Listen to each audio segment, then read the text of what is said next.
Les uns deviennent insensibles et inactifs à la souffrance des autres.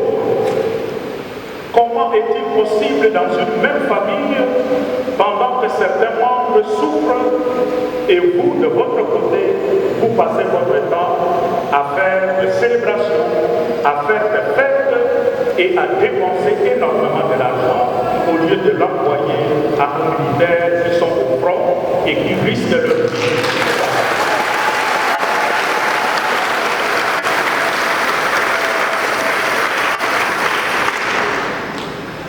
Si nous n'y prenons pas garde, cette situation, d'un côté, souffrance de nos frères et sœurs, et d'autre part, indifférence générale, cette situation risque de creuser un sentiment de méfiance entre nous, Congolais.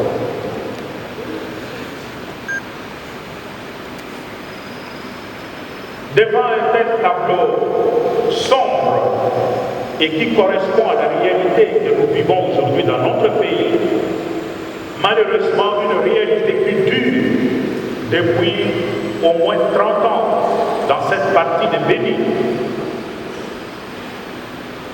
nous assistons malheureusement à une attitude de l'État, des grands responsables qui frisent même la méchanceté, qui frise l'insouciance, qui frise l'inefficacité ou la complicité inadmissible dans tous les cas.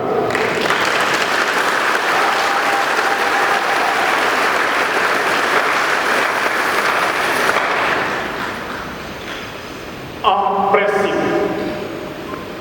l'exercice des charges publiques au sommet de l'État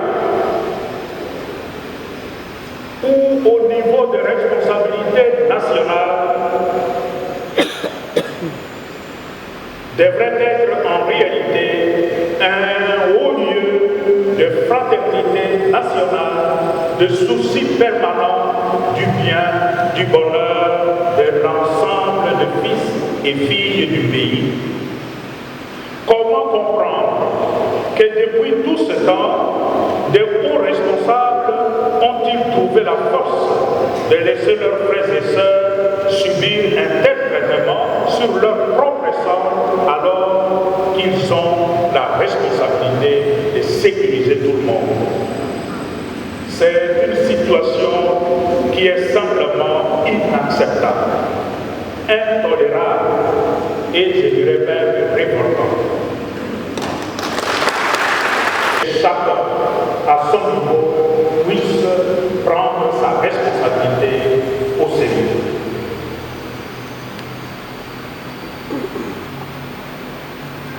Mes vœux pour cette année sont ceux de la réalisation d'un Congo uni, d'un Congo plus beau qu'avant, d'un Congo non balkanisé,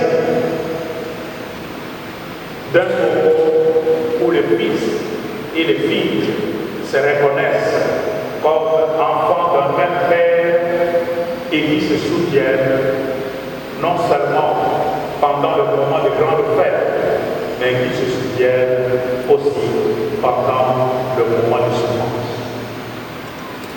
Tout en demandant au Seigneur de veiller sur le Congo, notre patrie, et de considérer le sang des Congolais versé inutilement, je sollicite l'intercession de la Vierge Marie, dame du Congo, notre dame du Congo, et c'est la patronne de cette cathédrale où nous nous trouvons, qu'elle intercède auprès de son Fils pour l'avenir radieux de la République démocratique du Congo, notre pays. Amen. Allô? Wa santé eza misuma? Ah! Katelinga lingala pour la santé à moi là. Mon fils, pour ma santé, Misuma? ah, bandeko katelinga lingala. Bandeko, misunga ezali kokatela motu lingala te. Ezali mitwe de santé. Oyo epesameli na bato nyonso. Employé to non employé, motu nyonso oyo akoki kaka kocontribue na mbongo mokie. Na fin du mois, po ete mokolo akobela, misunga ezwa soin na ye ya malamu na bahopito nyonso ya minene ya République démocratique du Congo. Soki maladi na yo bakoki kotraite yango awa na Congo te, misunga akozwa charge na yo okende kozwa soin na bamboka lokola Afrique du Sud, Turquie, Suède, Russie to Inde. Kala mingi te na bamboka mosusu. Soki moto oyo misunga ezwaki charge na ye mpo na basoin, Nzambe akamati molimo na ye, misunga akosokipe na mauvais korbia. Ate bandeko bazali libanda bakoki koadere bandeko na bango ya Congo po ete bazwaka soin awa na mbongo bango bazali kokoki. Na misunga ta santé c'est ta vie. balandiaka yango France boye malamu na kati ya tranche tosoro etali masolo politique ya mboka Congo. Lelo vraiment tozali awa toza awa na cathédrale Notre-Dame du Congo tomoni mwana mboka Fridolin Ambongo le cardinal ya mboka Congo ako célébrer messe échange de vœux ako toko célébrer pe messe pe bandeko biso batiki biso ya est tomoni lelo tokotana na makambo kolekana tolanda ndenge messe eza ko se dérouler comme ça to chité na suka.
que vous n'avez pas fait ces choses à l'un de ces petits qui sont les miens, c'est à moi que vous ne les avez pas fait.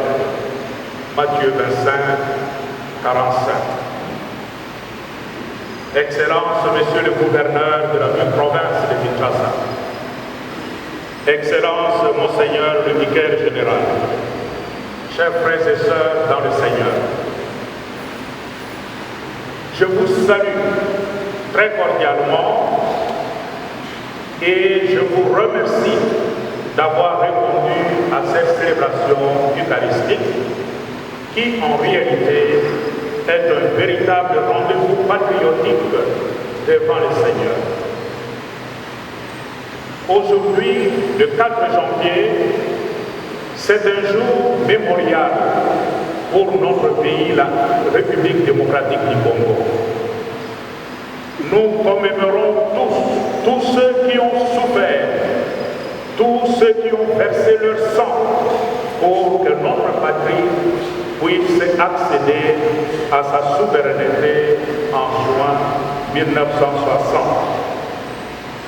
Ce sont les martyrs de l'indépendance de notre pays. C'est aussi l'occasion pour nous d'échanger les vœux pour la nouvelle année 2020 qui a à peine commencé. Le souhait fondamental est sans doute celui de l'engagement de tous et de chacun pour une paix véritable en République démocratique du Congo, surtout dans sa partie Est. Voilà pourquoi, au cours de cette célébration, nous voulons garder une mémoire vive pour les victimes de la barbarie à l'est du pays et aussi pour les victimes des sinistres, des catastrophes naturelles qui ont frappé notre pays ces derniers mois. Nous voulons ainsi exprimer notre compassion, notre proximité et notre solidarité à l'égard de toutes ces victimes et de leurs familles. Nous voulons leur dire qu'ils ne se sentent pas seuls, qu'ils ne sont ni oubliés, ni abandonnés par la patrie. Comme j'ai eu à le dire hier lors de ma conférence de presse, la situation à l'est de notre pays est très préoccupante. Il s'agit particulièrement de la situation à Béni, Butembo, Ituri, Rutshuru, Fizi, autour de Minembwe et d'autres catastrophes à travers le pays. Cette situation préoccupante doit interpeller notre conscience nationale et notre sens de responsabilité collective. Comment continuer à nous adonner à des festivités et autres manifestations de réjouissance pendant qu'à l'Est, nos frères et sœurs souffrent? Nous ressemblerions alors aux faux frères de Joseph qui mangeaient joyeusement pendant que leur frère était jeté au fond des citernes. Genèse 37, 24 à 25.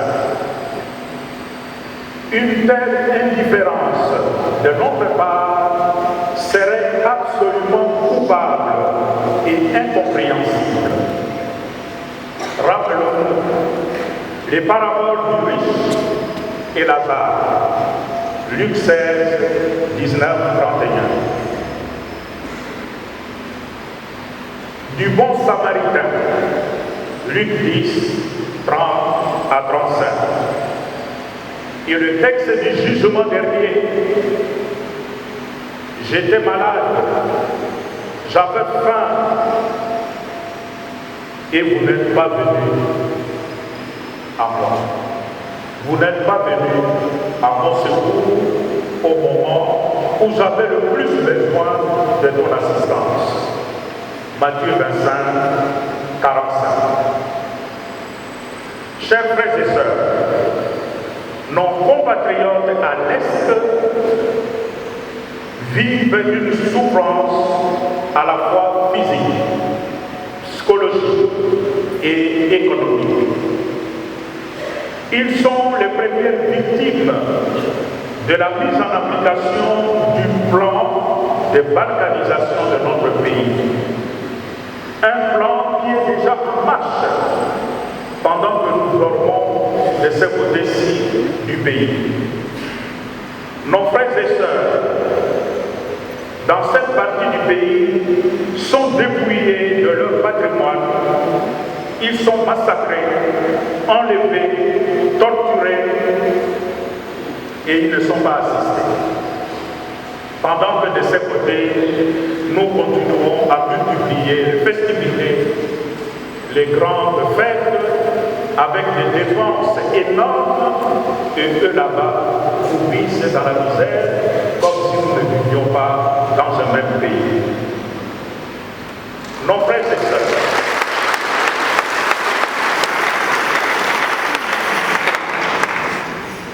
nos passions blessent profondément notre fraternité nationale. Les uns deviennent insensibles et inactifs à la souffrance des autres. Comment est-il possible dans une même famille, pendant que certains membres souffrent, et vous, de votre côté, vous passez votre temps à faire des célébrations, à faire des fêtes et à dépenser énormément de l'argent au lieu de l'envoyer à nos militaires qui sont au front et qui risquent leur vie.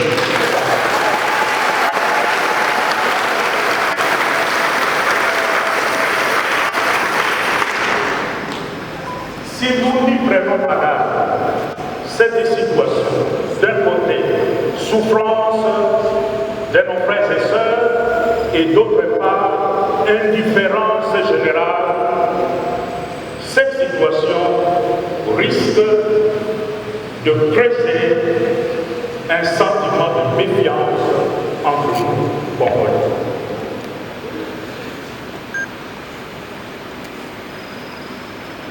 Devant un tel tableau sombre et qui correspond à la réalité que nous vivons aujourd'hui dans notre pays, malheureusement une réalité qui dure depuis au moins 30 ans dans cette partie de Béni. Nous assistons malheureusement à une attitude de l'État, des grands responsables qui frisent même la méchanceté, qui frise l'insouciance, qui frise l'inefficacité ou la complicité inadmissible dans tous les cas.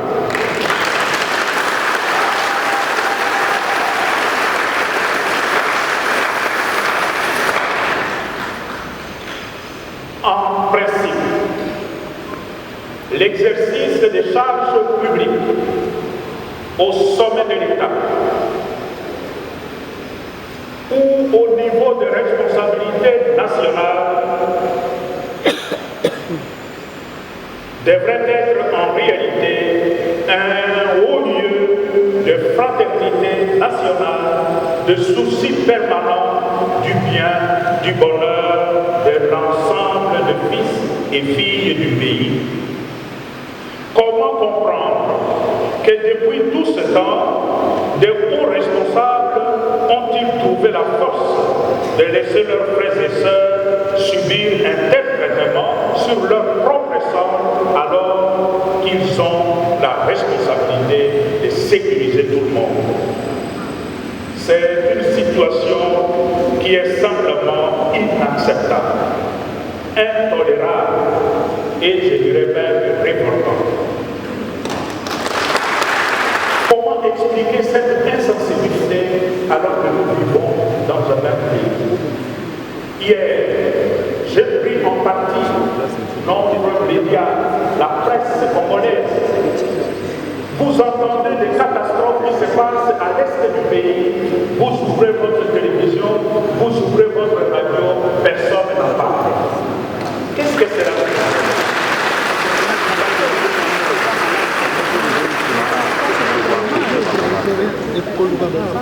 la liturgie de la parole de Dieu de ce jour interpelle notre sens de fraternité nationale, interpelle notre conscience d'appartenance à une nation.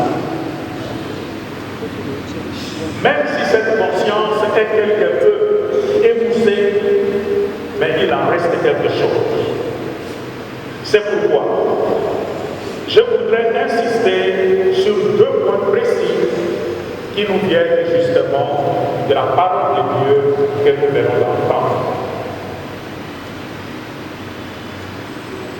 Nous devons sortir de la fraternité des ténèbres, comme dit la première lecture. Dans la première lecture, Saint Jean attire notre attention sur la qualité de notre fraternité, la qualité de lien que nous devons tisser entre nous, fils et filles d'un même pays. Et Saint Jean dit, c'est lui qui dit qu'il est dans la lumière, mais qui est son frère et sa sœur, qui devient indifférent à la souffrance de son frère et sa sœur, est encore dans les ténèbres. Celui qui est son frère, sa sœur, est dans les ténèbres. Il marche dans les ténèbres. Il ne sait où il va parce que les ténèbres ont aveuglé ses yeux. 1 Jean 2, 9 et 11. Les œuvres des ténèbres nous empêchent de vivre la vraie fraternité dans notre pays. Les œuvres des ténèbres nous empêchent de voir la souffrance de l'autre et d'y compatir. Les œuvres des ténèbres nous enferment dans notre sécurité égoïste et nous rendent insensibles aux cris plaintifs, aux cris de souffrance des autres. Ces œuvres sont le mensonge, la division, la cupidité, l'arrogance, l'égoïsme,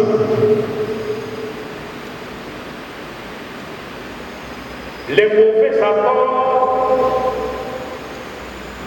qui ridiculisent l'homme lorsqu'on les applique.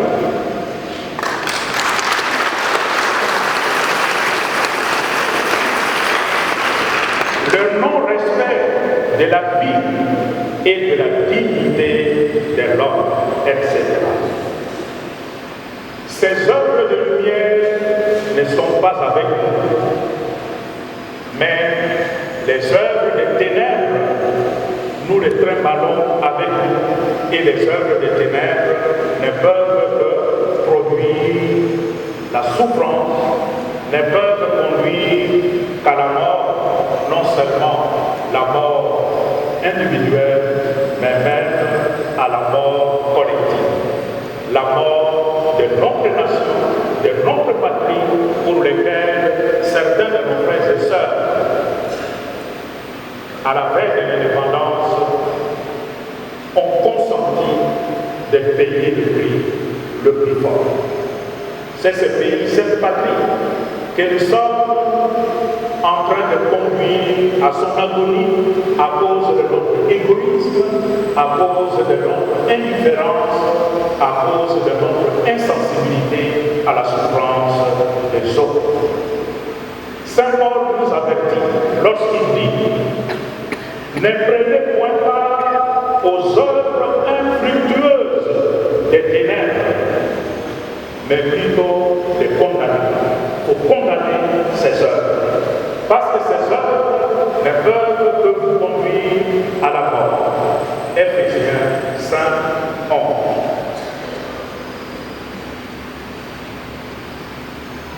Le deuxième élément, nous devons apprendre à nous conduire mutuellement vers Christ qui est la lumière du monde. C'est le message de l'Église aujourd'hui, le message que l'Église veut nous apporter aujourd'hui. D'un côté, l'Église voudrait inviter le faux frère, mais aussi le faux sœur, à se convertir pour revenir au sens élevé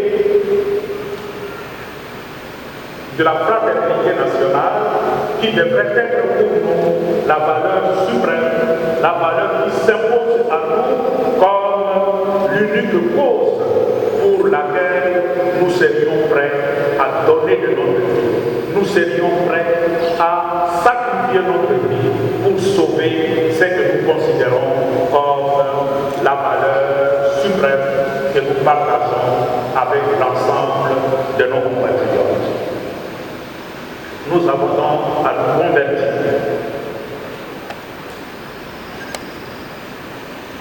Nous devons prendre conscience que Dieu ne nous pardonnera pas si nous laissons seulement nos frères et sœurs qui se trouvent à l'est du pays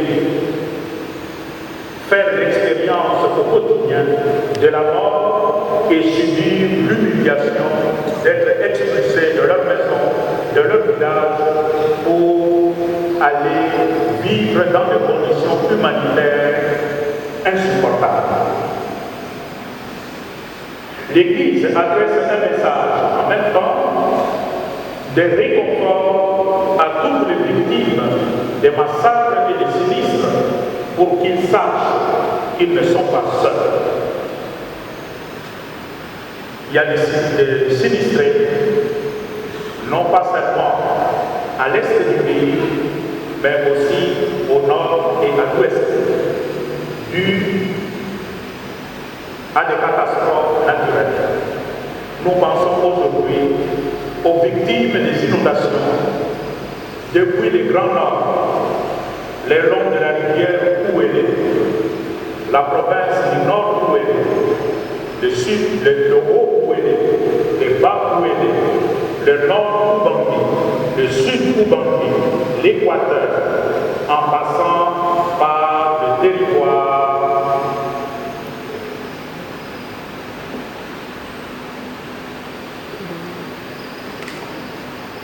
de Kwamou. Et qui dit Kwamou, dit Kinshasa. Il y a des victimes, des sinistres, des catastrophes naturelles. Nous voulons aussi les porter dans nos prières pour qu'ils ne se sentent pas seuls et que nous puissions développer notre sensibilité humaine, cette conscience humaine, là où nos frères et sœurs souffrent, que nous nous sentions concernés. Et c'est ça le sens de la compassion. Apprendre à souffrir ensemble, apprendre à souffrir avec les autres. Et la compassion n'est pas un simple sentiment de pitié qui ne conduit nulle part. La compassion conduit à l'action. Puisque j'ai le sentiment de compassion pour toi, je me lève, je m'engage pour que ta souffrance cesse. Je m'engage. Et tel est le souhait que je formule aujourd'hui pour l'ensemble de notre peuple. Au lieu de nous complaire dans des fêtes, dans des grandes cérémonies festives de ce côté-ci, particulièrement ici à Kinshasa, où on aime beaucoup les fêtes, la danse, la musique. Souvenez-vous que de l'autre côté, il y a beaucoup de nos frères et sœurs qui sont au front direct avec la mort et avec l'humiliation quotidienne. J'exhorte vivement les représentants de l'État et la communauté internationale de n'épargner aucun effort pour sortir le peuple congolais de ces humiliations qui n'ont plus trop duré. Car la vie humaine vaut plus que les intérêts économiques et les intérêts politiques. Nous ne pouvons pas sacrifier des vies humaines sur l'autel des intérêts privés, des intérêts économiques ou des intérêts politiques.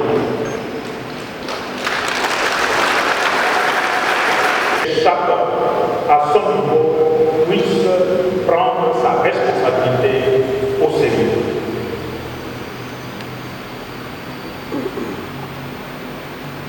Mes vœux pour cette année sont ceux de la réalisation d'un Congo uni, d'un Congo plus beau qu'avant, d'un Congo non balkanisé, d'un Congo où les fils et les filles se reconnaissent comme enfants d'un même père et qui se soutiennent non seulement pendant le moment de grande fête, mais qui se soutiennent aussi pendant le moment de souffrance.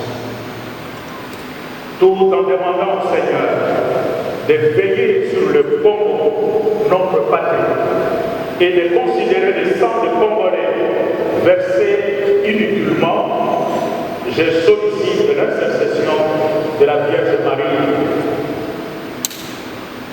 dame du Congo, notre dame du Congo, et c'est la patronne de cette cathédrale où nous nous trouvons,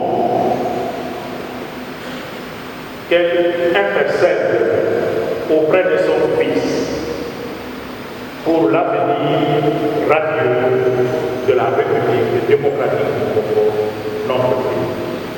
Amen.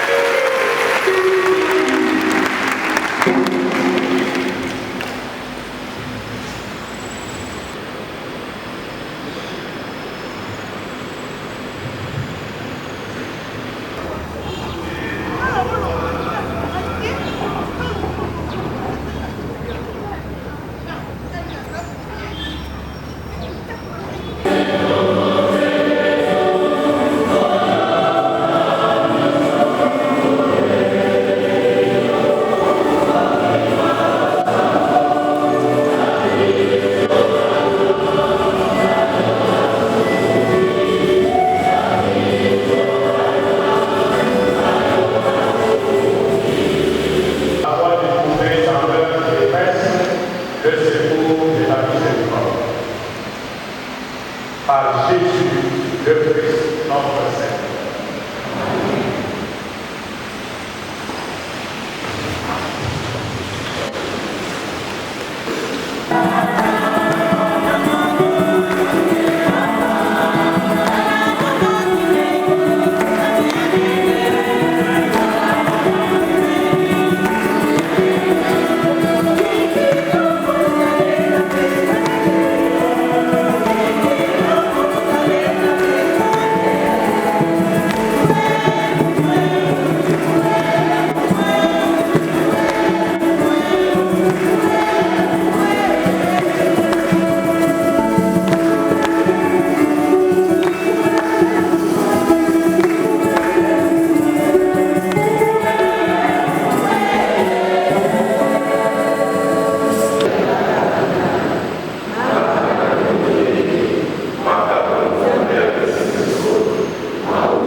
Yeah.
pouvoir organiser cette messe. Nous remercions également la communauté NAL qui est regroupée dans son association Kianal, qui a pris l'initiative d'associer aussi les autres Congolais pour qu'ils sachent que ce qui se passe là-bas concerne tous les Congolais. Nous tous, nous devons être unis, nous devons être solidaires, nous devons avoir de l'amour envers nous tous. Et comme ne cesse de le dire le cardinal Ambongo, il faut mettre de côté l'arrogance, il faut avoir la solidarité et surtout être conscient que notre pays est en voie d'être balkanisé si nous nous prenons garde. Raison pour laquelle chacun et chacune doit se sentir interpellé. Voilà le sens de cette journée.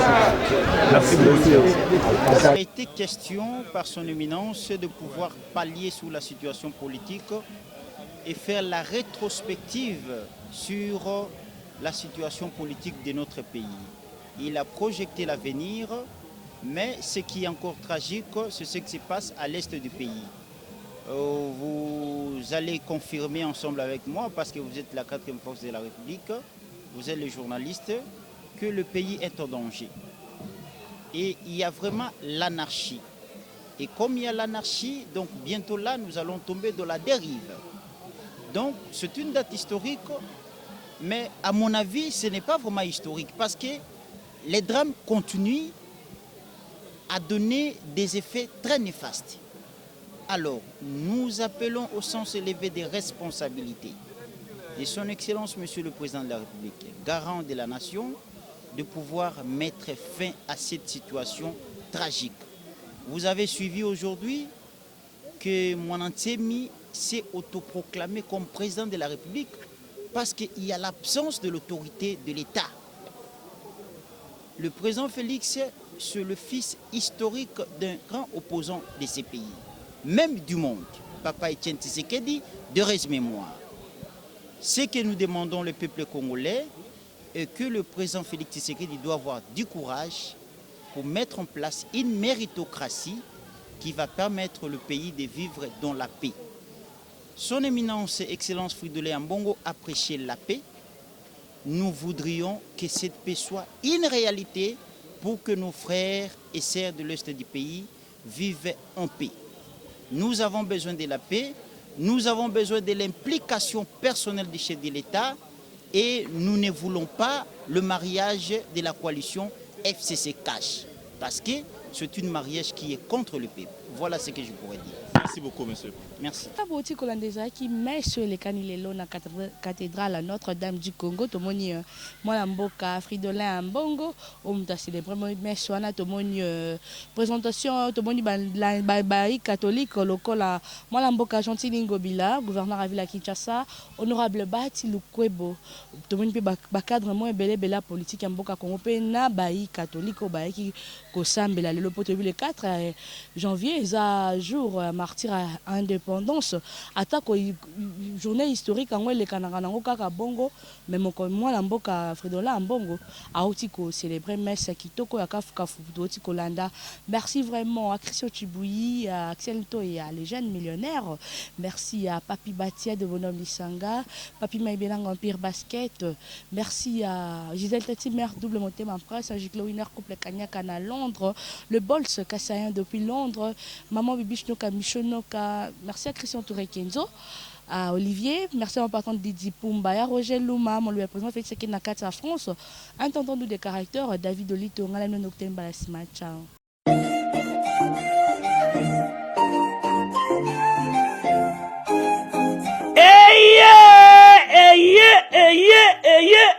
Papa, maman, tunanga nini eloko tozalaki kozela yango yo pona ba séjour na bino eleka malamu na Kinshasa Kin Label, agence de location de voitures de luxe awa na Kinshasa, ba memelu bino bongo Power Brass Car oyo bazali na équipe na bango professionnel, bazali na disposition na bino Power Brass Car location de voiture ya sikape kitoko na prix ya malamu oyo wapi.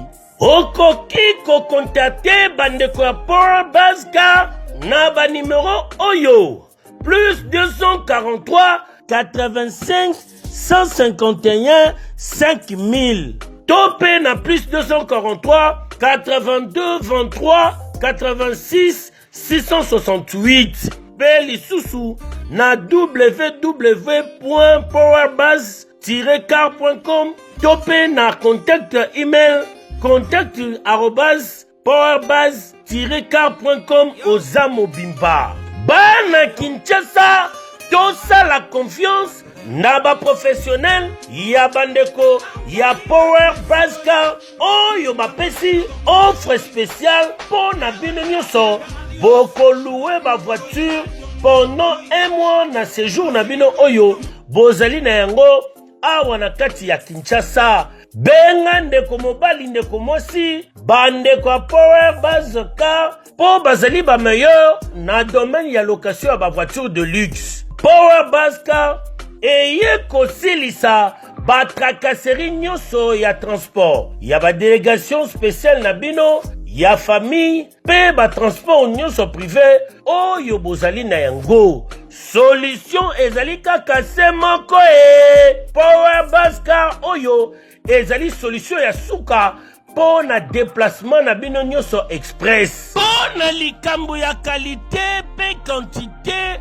na ete mituka nulle part ailleurs okokuta yango kaka na Kinshasa en particulier pe République démocratique mobimba kaka epai ya bandeko ya Power Baska avec impact. Power Baska musala ya ba professionnel pe na sécurité nyonso. Power Baska, le travail des professionnels. Que yo, oui.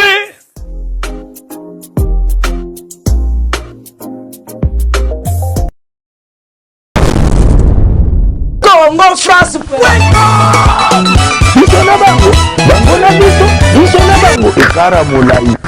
France.com, site ya solo masolo ya danger, masolo ya kitoko. CongoFrance.com.